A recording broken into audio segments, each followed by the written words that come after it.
All right, we're in the new shop, and today we're going to look at something a little different.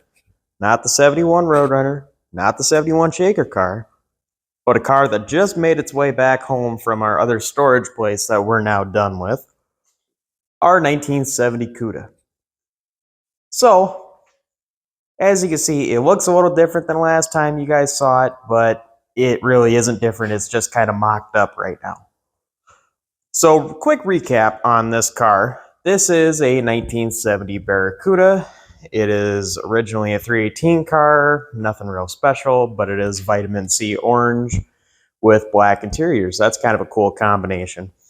This car, when it's done, the current plan at least, will be that it is going back its original vitamin C orange with black interior, possibly a black vinyl top and a black Cuda hockey stick stripe on the quarter panel. And it will very likely be sporting a correct-ish, as close as we can get to correct, 446 pack and 4-speed.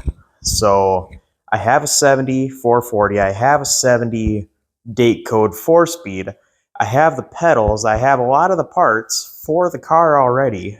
And it's just, make the body assembled and then start working on paint work and all this other stuff. Meanwhile, building the engine and transmission and make it something pretty cool. So we've got leads on all that. I have a 6-pack intake actually sitting right there on this engine. Brand new aluminum 6-pack intake there. So that's likely to be used. And as you can see here, here's some other, parts for the car. It's completely disassembled. There's really nothing holding this car together as far as, nuts and bolts. The only nuts and bolts in the car are holding the rear end in and this latch tray and the doors. So it's pretty much as far apart as you can get one. So it needs a lot of little miscellaneous patchwork, which we may be starting to do possibly as soon as this upcoming weekend. So we're trying to get some patchwork and fabricating done before we start hanging panels on it. There's a little bit of firewall work here. There's some roof work to do over there, as well as a few floor patches and a few spots in the wheelhouses. You guys can't really see that though, because that's covered up by a quarter panel, as well as that other roof corner there. You can see that's a little Swiss cheesy there. So plenty of things to do. There's probably, I don't know, there's probably a solid week of just, small patch fabrication is, I guess, what I would call it, before we're ready to set in a trunk pan, set in, rear window filler, to set in quarter panels, to set tail panel, to set a bunch of different stuff, trunk extensions, you name it. So it's a little bit of work. It'll be a little bit of a process before we get to really changing the look of the car, but we'll just have to see what happens.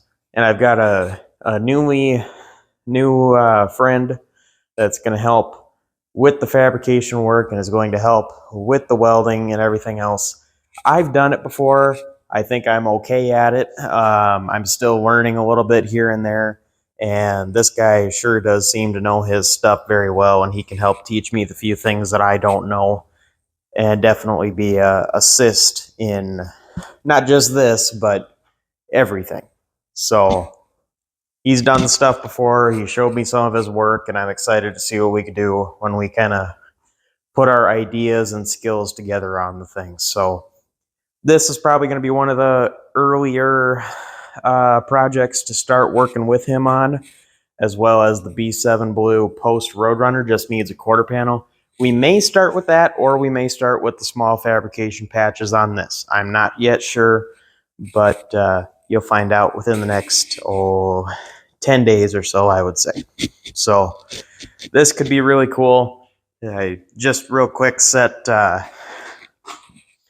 Set some deep Kragers on here. Sits pretty good. It sits pretty much flush with the quarter, which is kind of a nice look. And there's no front suspension, but I just set Krager there too. So it's got kind of a nice look to it. Nice stance. Obviously, it's just sitting there. It's not actually supported by any real weight, but still, it's cool to see the car. Lack of a better way to say it. It's cool to see the car look like a car again. So we've got a lot of work.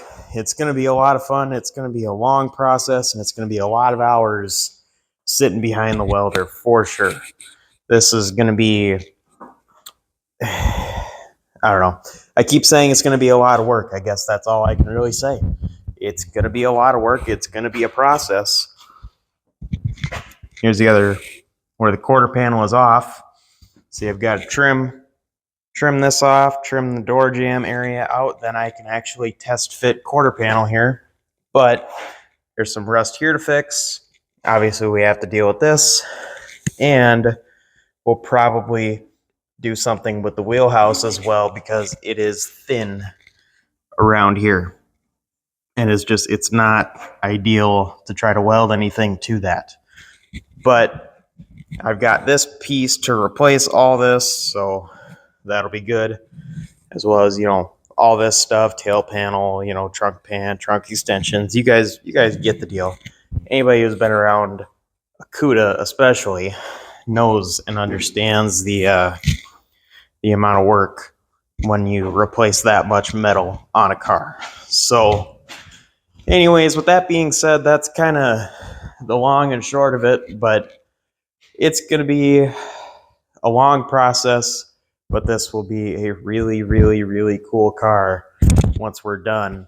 Vitamin C orange and black, 446 pack, 4-speed car, so it'll be a nice tribute or clone or whatever you want to call it. Call it whatever you want. I don't really care.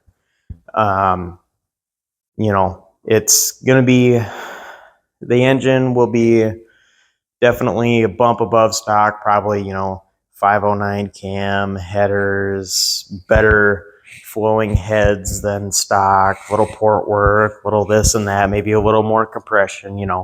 It's not going to be anything ridiculous, but it'll probably be between 450 to 475 horsepower. It'll be plenty to move this Cuda around because they don't weigh a bunch to begin with, and you put more power to them, and it'll be a fun car. And then maybe we'll work on the butterscotch car. I don't know. I'm very interested to see how I work with this guy and how ambitious he is to work on this stuff. He's very, very ambitious to work on, especially these two cars. He's excited and really looking forward to the opportunity of working on some E-body stuff as well as some B-body stuff that you guys already know will be getting work soon on the channel. So anyways, I want to give that update. Let me know what you guys think of the Cuda, and what would you guys do if you had something like this? Or what do you guys think? Or also, what do you think of wheel and tire combinations? Because I've been tossing that around in my head for a while. And I want to keep the stock rear end specs, but definitely I like the Kragers on it, but open to other ideas. So let me know what you guys think. Definitely like, share, subscribe, all that fun stuff. And I'll see you guys in the next video.